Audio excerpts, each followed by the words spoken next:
देश की राजधानी दिल्ली में सत्ता बदलने के बाद भी बीजेपी पूर्व मुख्यमंत्री अरविंद केजरीवाल को बख्शने के मूड में नजर नहीं आ रही है। इस बार तो दिल्ली की एक और पूर्व मुख्यमंत्री को भी रेखा गुप्ता ने लपेट लिया है। बता दें कि दिल्ली की मुख्यमंत्री रेखा गुप्ता ने रविवार को आम आदमी पार्टी और कांग्रेस पर झुग्गीवासियों को सालों तक बेवकूफ बनाने और उन्हें बुनियादी सुविधाओं उपलब्ध नहीं कराने का जम करके आरोप लगाते हुए तीखा हमला बोला। बता दें कि जे क्लस्टर नेहरू कैंप हैदरपुर में 24 सीटर जन सेवा शिविर के निर्माण कार्य का उद्घाटन करने के बाद मुख्यमंत्री रेखा गुप्ता ने कहा कि जनता को बेहतर सेवाएं और सुविधा प्रदान करना बीजेपी सरकार की जिम्मेदारी है और दिल्ली सरकार अपनी जिम्मेदारी को पूरा करने की राह पर आगे बढ़ रही है। इतना ही नहीं, आपको बता दें कि पिछले दिनों बाकायदा मुख्यमंत्री रेखा गुप्ता ने 700 करोड़ रुपए के बजट का ऐलान किया था, जहां पर उन्होंने ये कहा था कि इसको लेकर के एक विकास प्रोजेक्ट लॉन्च किया जाएगा जिसके जरिए झुग्गियों का कायाकल्प किया जाएगा और वहां पर जो बुनियादी सुविधाएं हैं जैसे कि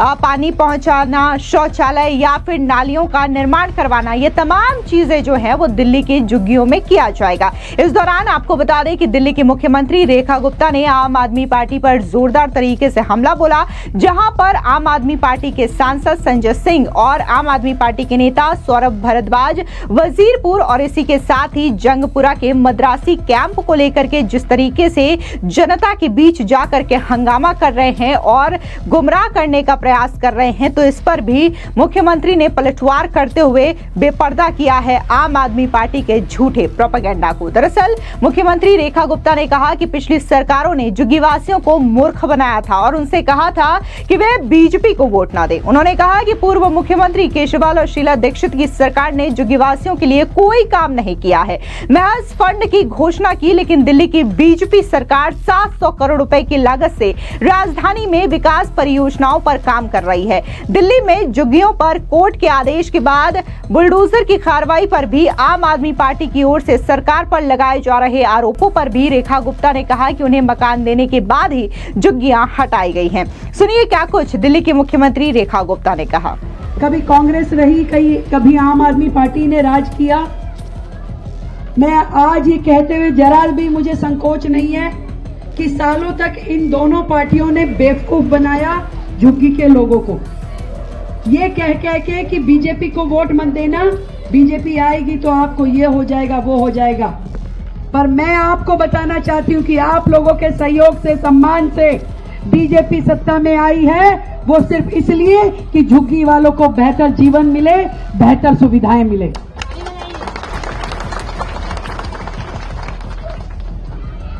ये जो आप लोग 40-40 साल से यहां रहते हैं बिना सुविधाओं के, मैं आज आपको राज्य की मुख्यमंत्री होने के नाते भी बताना चाहती हूं, केवल शालीमार बाग की विधायक होने के नाते नहीं, एक एक झुग्गी वासी जो यहां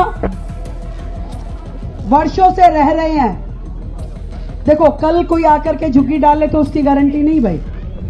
जो पहले से 5 साल पहले से, 10 साल पहले से यहाँ रह रहे हैं, अपना जीवन यापन कर रहे हैं, उन सब के लिए कहना चाहती हूँ, जब तक आप लोगों को पक्के मकान नहीं मिल जाते, आप यहीं रहेंगे और पूरी सुविधाओं के साथ रहेंगे।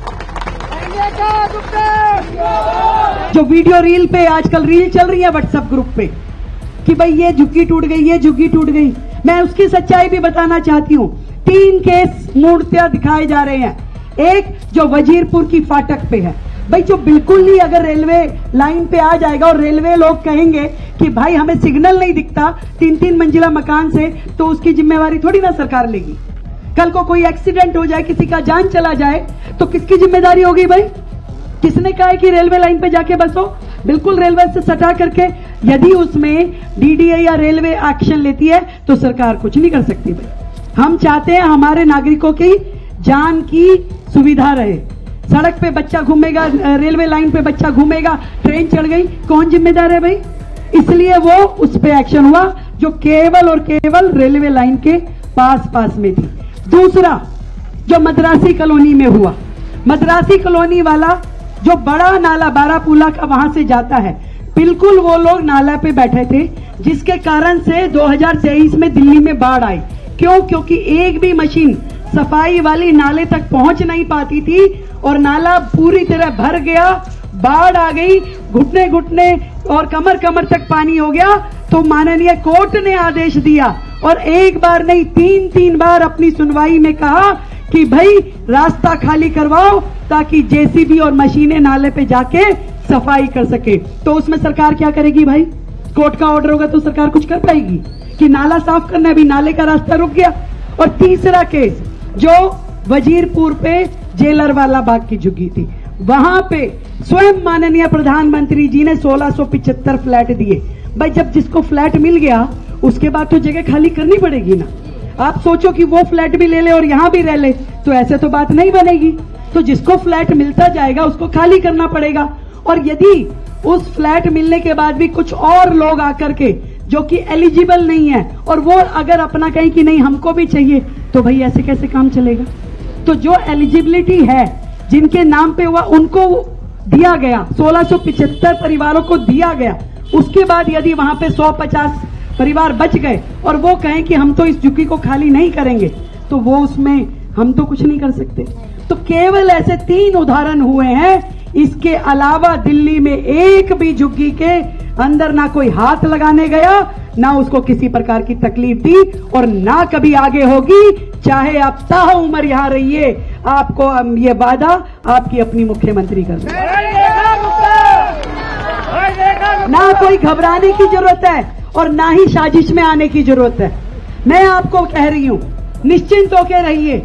इसके अलावा झुग्गियों में रहने वाले कुछ लोगों के व्यवहार पर निराशा व्यक्त करते हुए मुख्यमंत्री रेखा ने कहा कि प्रधानमंत्री नरेंद्र मोदी ने स्वयं वजीरपुर झुग्गी में 1675 फ्लैट दिए, लेकिन यदि वहां रहने वाले लोग ये सोचेंगे कि वे फ्लैट ले लेंगे और कहीं और झुग्गियों में जाकर के रहना जारी करेंगे, तो ये नहीं चलने वाला है। क्षेत्र में सुविधाओं की कमी के लिए पिछली सरकारों की निंदा करते हुए मुख्यमंत्री रेखा गुप्ता ने कहा कि वहां ना तो नालियां थी, ना ही बच्चों के लिए खेल के मैदान और महिलाओं के लिए शौचालय और स्नान घर का भी कोई स्थान नहीं था। मुख्यमंत्री रेखा गुप्ता ने कहा है कि वो सुनिश्चित करेंगी कि झुग्गी झोपड़ियों में रहने वाली महिलाओं के लिए स्नान घर की सुविधा भी कराई जाए। सुनिए क्या कुछ दिल्ली की झुग्गियों की बुनियादी सुविधाओं को लेकर के मुख्यमंत्री ने कहा। आज हमने यहाँ पे 20 नए टॉयलेट ब्लॉक और 6 स्नान घर, ऐसे स्नानघर जहां हमारी बहन बेटियां आकर के अपने सम्मानजनक तरीके से नहा सके।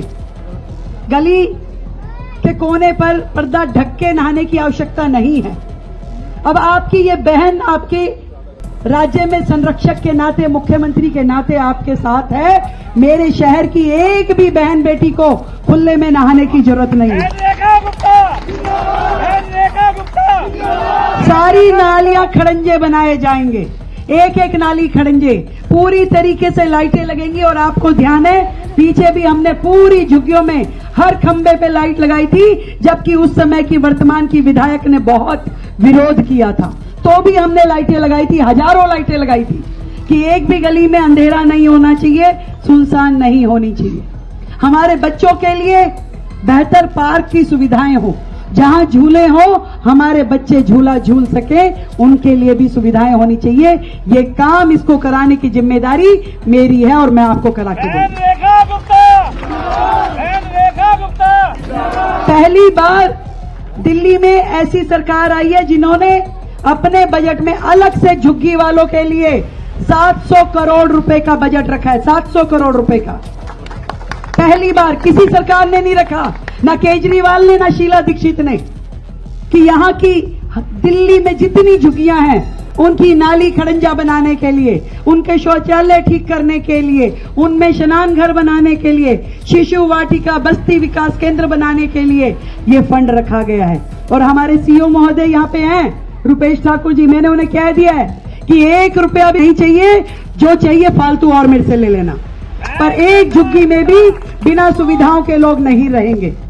इसके अलावा मुख्यमंत्री रेखा गुप्ता ने यह भी घोषणा की है कि उनकी सरकार 5 से 6 स्नान घर बनाएगी और नालियां बनाएंगी ताकि यहां के लोगों को असुविधा का सामना न करना पड़े। उन्होंने कहा कि दिल्ली में देश भर से लोग काम करने के लिए आए हैं और सरकार उनके लिए काम करना जारी रखेगी। आपको बता दें कि जिस तरीके से दिल्ली की मुख्यमंत्री रेखा गुप्ता तमाम झुग्गियों में जाकर के वहां का दौरा कर रही हैं, आम लोगों से मिल रही हैं और उनकी जो समस्याएं हैं उनको जानने का प्रयास कर रही हैं और झुग्गियों की जो सबसे ज्यादा समस्या होती है, पानी ना मिलना, नालियों की समस्या, स्नान घर और शौच, इसको लेकर के भी वो समस्या के निदान की बात कर रही हैं और इसी के लिए 700 करोड़ रुपए का ये बजट तैयार किया गया है जिसके जरिए दिल्ली का विकास किया जाएगा और खास तौर से जो झुग्गी वासी हैं उनके लिए ये पूरा का पूरा कायाकल्प करने का काम बीजेपी सरकार कर रही है। बाकायदा बीजेपी ने चुनाव के दौरान भी अपने वादे को लेकर के ये बातें कही थी कि जहां झुग्गी वहां मकान, यानी कि जो झुग्गी वैध रूप से है